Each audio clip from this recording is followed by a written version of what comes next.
இப்போ ஆனா இப்போ கல்லூரிகள் எல்லாம் வந்துட்டு விஜய் பாட்டு எல்லாம் போடக்கூடாது, டான்ஸ் ஆடக்கூடாது, கையில விசில் வச்சுட்டுலாம் ஆடக்கூடாது. தேர்தல் நடைமுறை. அது தேர்தல் நடைமுறை.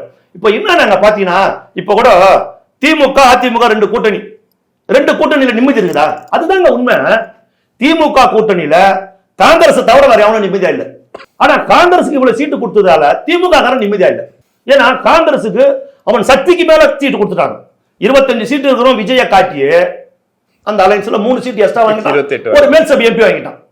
அவன் சந்தோஷம், ஹாப்பி, காங்கிரஸ் ஹாப்பி. ஆனா திமுக ஹாப்பியா இல்ல. காங்கிரஸ் இவ்வளவு கொடுத்தது திமுக யாருக்குமே பிடிக்கல, யாருக்குமே பிடிக்கல. இப்ப கம்யூனிஸ்ட் கேட்கறான், ஏன்னா காங்கிரஸுக்கு எல்லாம் கொடுக்குறீங்க எங்களுக்கு இல்லையா? மார்க்சிஸ்ட் கேட்கறான். உடனே காங்கிரஸ்காரன் சொல்றான், ஏங்க உங்களுக்கு ஒண்ணுன்னு நீங்க கேளுங்க, என்ன வச்சு நீங்க பேசாதீங்க. இவன் சொல்றான். அவங்களுக்குள்ள ஒரு குழப்பம். இப்ப திருமாவளவன் வீடியோ போட்டுங்கிறார். திருமாவளவன் நேர்காணலே கிடையாது, நேர்காணலும் கிடையாது, சைடு காணலும் கிடையாது. ஏன்னா அந்த அளவுக்கு சீட்டும் கிடையாது, 10 சீட்டே கிடைக்கல. ஒற்றை இலக்கத்துல ஒரு சீட்டும் கன்ஃபார்ம் ஆகி போச்சு. அதனால நேர்காணல் இல்லைங்க, ரொம்ப காலம் கூட இருக்கிற ஒரு 4 பேர் 5 பேர் சீட்டு கொடுக்கணும், அதனால நேர்காணல் இல்ல. திருமாவளவன் சொல்றாரு. அப்ப திருமாவளவன் சந்தோஷமா இருக்கிறார் அந்த கூட்டணியில? கிடையாது. புரியுதுங்களா? யாருமே திமுக கூட்டணியில சந்தோஷமா இல்ல.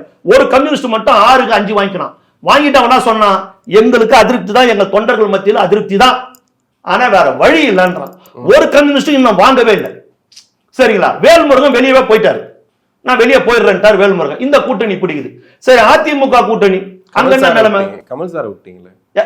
கமல அவரை ஒரு பொருட்டா பண்ணாங்க, அவங்க கமலை ஒரு பொருட்டா பண்ணாங்க. அவரும் இதெல்லாம் பார்த்தா வேலை ஆகுதுனாங்க. அவர் பிரச்சாரத்துக்கு கூட ஒரு எம்பி கொடுத்துட்டாங்க, அவ்வளவுதாங்க. அவ்வளவுதான் போகுது கமலுக்கு, அவ்வளவுதாங்க. அவருக்கு என்ன கொடுப்பாங்க நினைக்கிறீங்க? அவர் என்ன கட்சி நடத்தினாரு?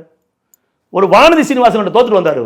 அவருக்கு மேல் சபை எம்பி அதிகம். ஏதோ ஒரு உதயநிதி ரசிகர் மன்றத்துடைய தலைவரா ரகசியமா இருக்கிற தோட்டு, ரகசியமா உதயநிதி ரசிகர் மன்ற தலைவராக தான் கமல் இருக்கிறார். இப்போ ரகசியமா இருக்கிற தோட்டு ஏதோ அவருக்கு ஒன்று கொடுத்துருக்காங்க, அவ்வளவுதான். அதோட போயிடணும். அவருக்கு ஒரு சீட்டு 2 சீட்டு எம்எல்ஏ வேணா கமலுக்கு கொடுக்கலாம். அவர் அதுக்கு மேல அவருக்கு சக்தி கிடையாது. புரியுதுங்களா? கமல் வைகோ நிலைமை நம்ம சொல்லவே வேணாம்.